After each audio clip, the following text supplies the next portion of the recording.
सबसे पहले आपको बताते हैं बार्सिलोना में एक अजीब सूरत हाल हुई। कुछ ऐसे मनाजर देखे जो पहले कभी नहीं देखे गए थे। This is the summers end of course peak season है स्पेनिश सिटी में टूरिस्ट की यानी सयाहों की आमद का।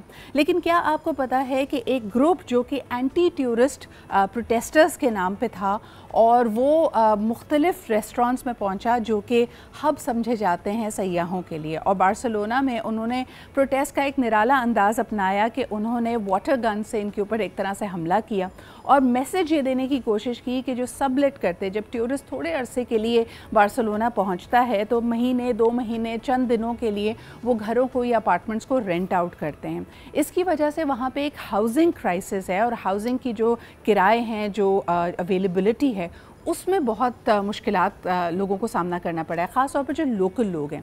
इस वजह से लोकल लोगों ने ये प्रोटेस्ट का तरीका अपनाया और उसका नतीजा ये निकला है कि जो मेयर ऑफ बार्सिलोना हैं उन्होंने ये तहैया किया है, लोगों को ये कहा है कि आप इस बात की फ़िक्र ना करें, इंशाअल्लाह ताला हम आने वाले दिनों में इसको मैनेज करेंगे और जो कुछ अरसे के लिए जो सब लेटिंग होती है सयाहों को, उसमें कुछ रोकथाम की जाएगी ताकि ये किराए भी नीचे आएँ और इनकी अवेलेबिलिटी लोकल आवाम के लिए बढ़े।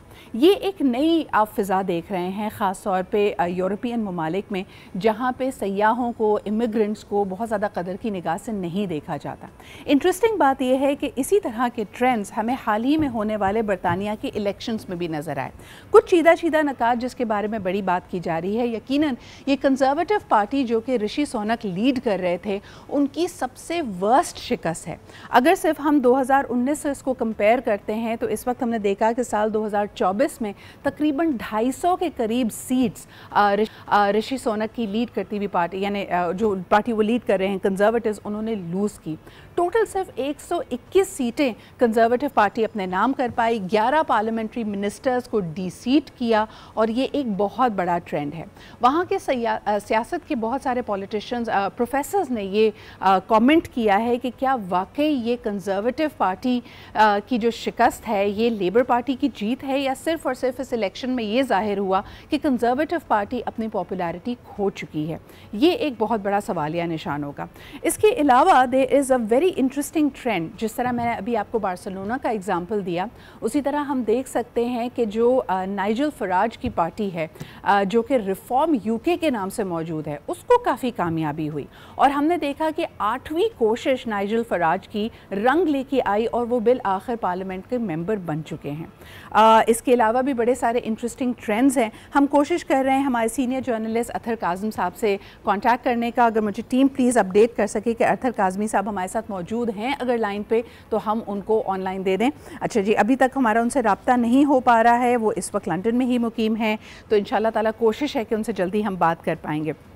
अच्छा, आपको एक और ट्रेंड के बारे में बताते चलें कि आपने देखा कि लेबर पार्टी हो या कंजर्वेटिव पार्टी हो, दोनों में से किसी पार्टी ने अपने मुद्दे में, अपने मेमोरेंडम में ये बात वाज़ेह नहीं की कि वो इज़राइल के ऊपर कोई मुख्तलिफ स्टांस रखते हैं। आज तक उनकी जितनी गुफ्तगू है उसमें यह ज़ाहिर होता है कि वो इज़राइल के राइट टू डिफेंस को एक्चुअली सपोर्ट करते हैं। और ये बड़ा इंटरेस्टिंग है क्योंकि वो तमाम मुस्लिम जिसको कहना चाहिए इलेक्शन लड़ने वाले कैंडिडेट्स थे, उनको कामयाबी हासिल हुई और जो प्रो पैलेस्टीनियन एक वोट बैंक है और मुस्लिम वोट बैंक जो है वो काफ़ी हद तक इस बात पे मुत्तफ़िक है कि चीज़ों को बदलना चाहिए, यूके का स्टांस बदलना चाहिए। लेकिन क्या उनको वाकई ये कामयाबी नज़र आती है? That's going to be very different. Coming back to Nigel Farage, जो यूके रिफॉर्म की बात की जा रही है, this is also very interesting क्योंकि इस पार्टी का एक बहुत स्ट्रॉन्ग स्टांस है अगेंस्ट इमिग्रेशन, अगेंस्ट डिवर्सिटी, और उनको भी ये लगता है, जिस तरह ये बार्सिलोना का ट्रेंड मैंने आपको बताया, कि बाहर से आने वाले लोग उनकी नौकरियों पे और उनकी अपॉर्चुनिटीज़ पे, उनकी चीज़ों पे काबिज़ हो जाते हैं और ये अपने आप में उनके लिए बहुत तशवीश का बायस है। इससे पहले अगर नाइजल फराज की हम जो तमाम पॉलिटिकल कैंपेनिंग देखें, उनके ट्रेंड्स को देखें, तो ये रिफॉर्म यूके ब्रेग्जिट पार्टी के तौर पे भी मशहूर थी और यूरोप से अलग करवाने में यानी उससे अलहदगी इख्तियार करने से, यूरोपियन यूनियन से, उसमें इसने बड़ा फ़ाल एक किरदार अदा किया। अब ये पार्लियामेंट में क्या एक मंजर लेके आएंगे, that we will find out. अच्छा जी, दूसरी तरफ ज़रा लेबर पार्टी की भी बात कर लेते हैं। यकीनन ये बात दुरुस्त है कि लेबर पार्टी को एक अच्छी लीड मिली है और वो अगर हम सिर्फ़ और सिर्फ हम ये बात करें कि उनको सीट्स कितनी मिली हैं, तो उन्होंने 64% यानी 60% से ज़्यादा सीट्स ली हैं। लेकिन जो बात मैं शुरू में कर रही थी कि क्या ये वाकई लेबर पार्टी की जीत है या सिर्फ़ और सिर्फ इसको कंजर्वेटिव की हार पे देखा जाए। कभी कभार कोई पार्टी ख़ास तौर पे सियासत में इतनी अनपॉपुलर हो जाती हैं कि दूसरे अल्टरनेटिव की तरफ लोग जाते हैं, लेकिन ये जीत सिर्फ़ और सिर्फ हम देखते हैं कि लेबर पार्टी को नहीं मिली। जिस तरह भी हम रिफॉर्म यूके की बात कर रहे थे, इसी तरह डेमोक्रेटिक लिबरल्स की भी पार्टीज़ ने इस दफ़ा अच्छे खासे वोट्स लिए हैं। सिर्फ़ और सिर्फ अगर मैं लेबर पार्टी की बात करूँ तो परसेंटेज पॉइंट में इनको जो वोट मिले हैं वो सिर्फ 34 परसेंटेज पॉइंट्स हैं, जो कि अगर पिछले इलेक्शन से कंपेयर किए जाएँ तो उस वक्त 32% है। इसका मतलब है कि लेबर पार्टी की जो पॉपुलैरिटी है, जो ओवरऑल उनका एक मकबूलियत का ग्राफ है, उसमें कोई बहुत ज़्यादा हम ऐसा नहीं देख रहे कि इजाफा हुआ है।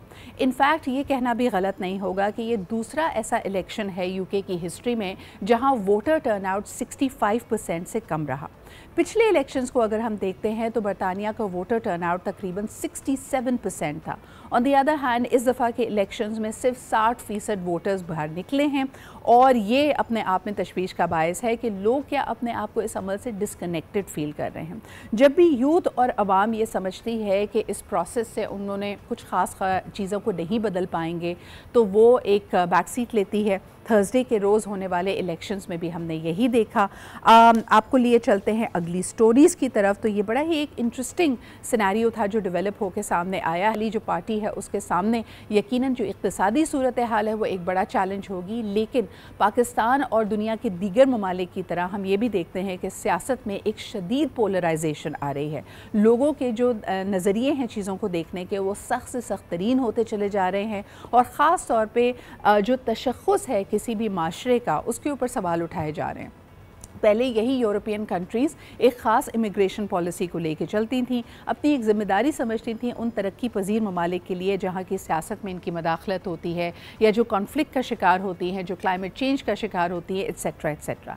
लेकिन हाल ही में हमने देखा कि इसमें भी एक बहुत तासुब का अंसर पाया जाता है। यूक्रेन से आने वाले जो इमिग्रेंट्स होंगे उनको तो यूरोप बाहें फैलाकर उनको अपने में ज़म करता है, उनको वेलकम करता है, खुशामदीद कहता है, लेकिन उनका जो आउटलुक है टूवर्ड्स द अरब कंट्रीज़ और ख़ास तौर पे ये पैलेस्टीनियन कॉन्फ्लिक्ट के बाद उसमें एक बहुत बड़ा आपको इख्तिलाफ नज़र आएगा। बहरहाल जी, लेबर पार्टी के सामने एक बहुत बड़ा चैलेंज ये होगा कि वो इक़्तिसादी सूरत हाल को कैसे संभालते हैं, ख़ास तौर पे जबकि पूरा का पूरा यूरोप ऐसा लगता है कि डिप्रेशन में है और वहाँ पे इक़्तिसादी सूरत हाल काफ़ी हद तक ड्विंडल कर रही है। क्या ये प्रोमिसेस डिलीवर कर पाएंगे और सबसे बड़ी मांग भी क्या होगी, ये तमाम चीज़ें हमने देखनी है।